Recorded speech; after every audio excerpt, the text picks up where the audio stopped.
Bonjour à tous, bonjour Henri Guénaud. Bonjour Lancica. Depuis hier soir, il y a 7 candidats à la primaire de l'UMP, sans compter Nicolas Sarkozy, probable, dont vous avez été un proche conseiller. Est-ce que parmi tous ces prétendants, il y en a un qui vous paraît représenter la fibre gaulliste à laquelle vous êtes attaché?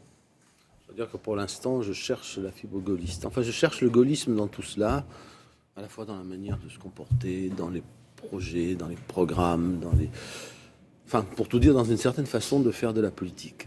On a, il y a quelques années, au début des années 2000, décidé de faire deux grands partis. Vous savez, c'était moderne, il fallait le bipartisme comme dans les grandes démocraties de nos voisins. Donc, d'un côté, le Parti socialiste, parti qui avait vocation à être un grand parti de centre-gauche, et de l'autre, l'UMP, qui avait vocation à être un grand parti de centre-droit. Tout ça allait rassembler tout le monde.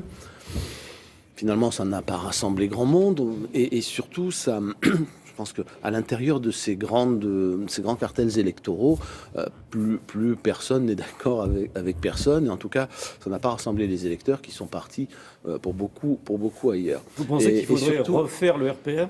Bon, moi, je regrette qu'on ait fait disparaître un mouvement gaulliste se revendiquant comme tel sur la scène politique française. On voit le résultat, mais je trouve quand même qu'à l'intérieur même de l'UMP hier, des Républicains aujourd'hui, il manque une sensibilité gaulliste pesant lourdement sur les esprits, sur le programme, sur les aspirations.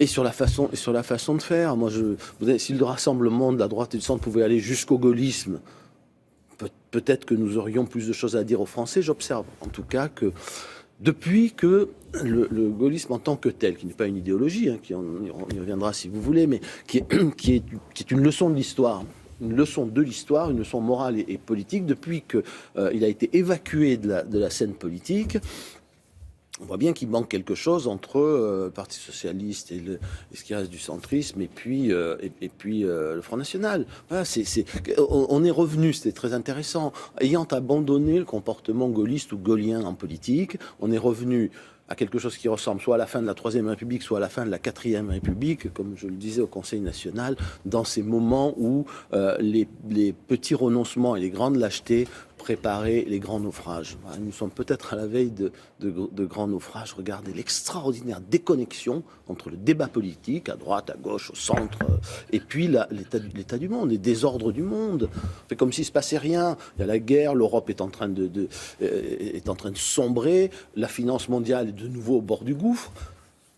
Et on est perdu dans les petits jeux politiciens. C'est un peu atterrant. Il n'y a pas de recul par rapport à ces grands événements? Il n'y a pas surtout de... on n'y attache pas l'importance qu'on devrait y attacher.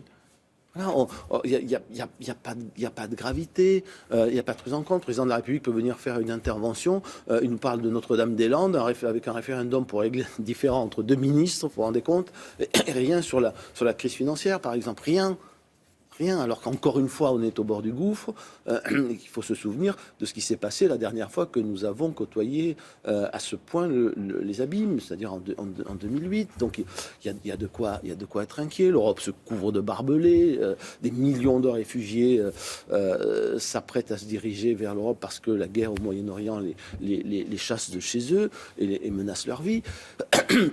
Bon, il se passe quand même beaucoup de choses. Je ne parle pas des millions de chômeurs.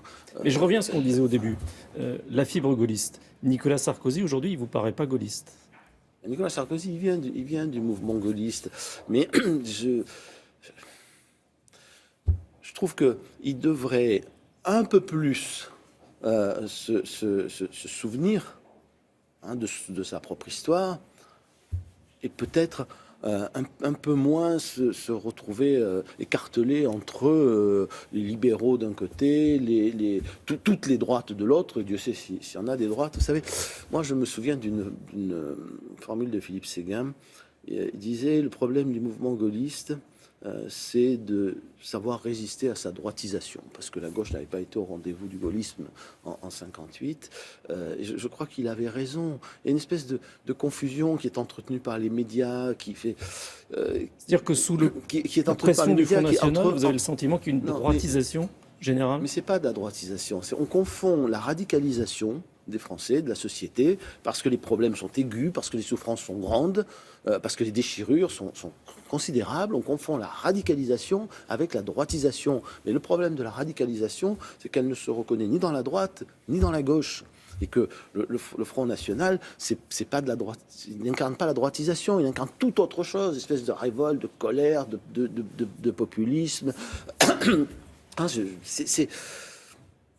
Et quand vous analysez la crise des années 30, vous ne pouvez pas l'analyser juste à travers la droitisation. D'ailleurs, ce qui a émergé ensuite, c'était pas de la droite, c'était autre chose. C'était bien pire. Les primaires, c'est bien pire. Mais les primaires de la droite. Vous allez voter sur Nicolas Sarkozy. Son problème, c'est qu'il est à la tête d'un parti. Et qu'à la tête de ce parti, il joue son rôle qui consiste à essayer sans arrêt de rassembler les uns et les autres. Donc il rassemble ceux qui crient le plus fort.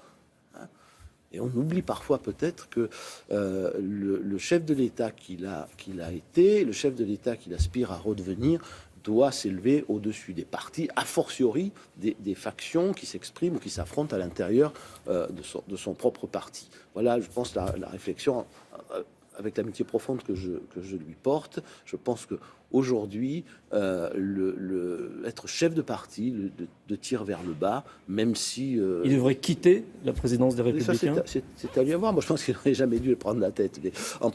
Alors, c'est très bien pour que le parti continue c'est-à-dire de survivre aux tempêtes politiques. Simplement, ça fausse le débat. Voilà. Mais les primaires, elles auront lieu. Vous voterez pour qui ? Écoutez, on n'en est pas là. On verra. Entre Nicolas Sarkozy, François Fillon, Alain Juppé, les autres, j'ai déjà dit un certain nombre de choses. Je ne me rallierai jamais à une politique qui ferait la promotion de la société multiculturelle, par exemple. Jamais. Voilà, c'est pas ma conception de la France. Ça, c'est Alain Juppé. Ceux qui veulent s'y reconnaître s'y reconnaîtront. Je ne me reconnaîtrai jamais dans une politique qui dira aux Français si aujourd'hui on est dans une situation tellement difficile, c'est parce que depuis 40 ans vous vivez trop bien, parce que je trouve ça mensonger et immoral. Je ne me rallierai pas à une politique qui prendra les enfants en otage dans le débat politique. Je ne me rallierai pas à une politique du bouc émissaire aussi. Enfin, on est parti, on va où comme ça, à droite comme à gauche, Donc vous allez vous présenter. Écoutez, pour l'instant, j'en suis pas là, mais je suis quand même frappé. Tous les jours, il y a un bouc émissaire. Pas remarqué ? Alors un jour c'est le salarié, un jour c'est le patron, un jour c'est le fonctionnaire, un jour c'est le chômeur. Enfin, tout le monde y passe. Un jour c'est le médecin, un jour c'est le notaire, un jour c'est le retraité, un jour c'est celui qui a une autre religion. Un jour c'est celui qui a une autre mémoire. On va faire la guerre de tous contre tous.